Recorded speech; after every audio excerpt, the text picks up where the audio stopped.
Hi my dear குட்டீஸ் and friends, எல்லோரும் எப்படி இருக்கீங்க? Welcome back to my channel. இன்றைக்கி நம்ம சேனலில் ஒரு ரீயூஸ் கிராஃப்ட் தான் பார்க்க போகிறோம். என்னென்னு பார்த்தீங்கன்னா, நியூஸ் பேப்பர் யூஸ் பண்ணி நம்ம 3 கிராஃப்ட் பண்ண போகிறோம்.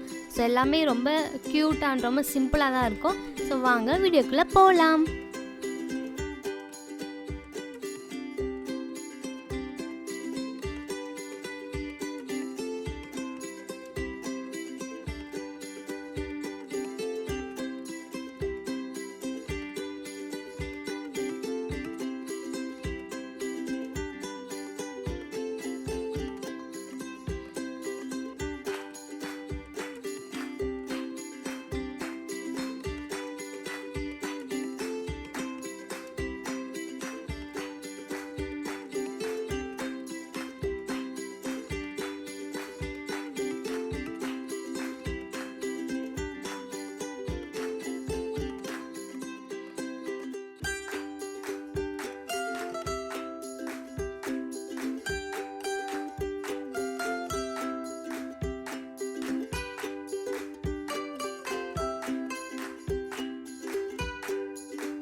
ஓகே மீடியா குட்டீஸ் அண்ட் ஃப்ரெண்ட்ஸ், கண்டிப்பாக அந்த 3 கிராஃப்ட்டும் உங்களுக்கு ரொம்ப பிடிச்சிருக்கும். நம்ம வீட்டில் இருக்க நியூஸ் பேப்பர் யூஸ் பண்ணி இது இவ்வளோ அழகாக சிம்பிளாக நம்ம வந்து கிராஃப்ட்லாம் பண்ணலாம். ஸோ இந்த மாதிரி கிராஃப்ட் ஐடியாஸ்லாம் உங்களுக்கு பார்க்க ரொம்ப பிடிக்குன்னா அப்போ நம்ம சேனலை மறக்காமல் சப்ஸ்கிரைப் பண்ணுங்கள். லைக், ஷேர், கமெண்ட் கண்டிப்பாக பண்ணிவிடுங்க. நெக்ஸ்ட் ஒரு இன்ட்ரெஸ்டிங் அண்ட் க்யூட்டான வீடியோவில் பார்க்குறேன். அது வரைக்கும் பை பாய்.